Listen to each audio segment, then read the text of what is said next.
I am Jennifer Perkins, and there's something you should know about me. I love Halloween a lot. One of the things I love almost as much as Halloween is crafting. So I have combined those two things to bring you this sparkly sequin pumpkin project. And look at that. First things first, you need a pumpkin. Next thing you're gonna need is an assortment of sequins. If you're making it for Halloween, obviously you want those sequins in shades of Halloween. For me, that's magenta, orange, green, black, and white.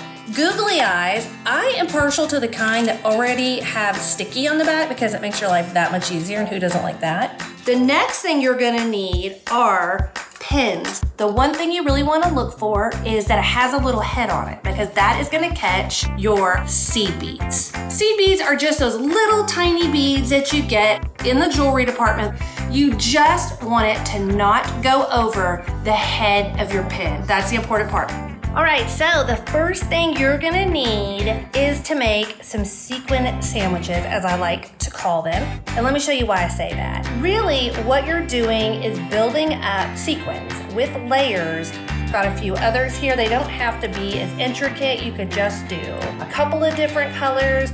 All right, so once you have your sequin sandwich ready, you just push it in, and there you go.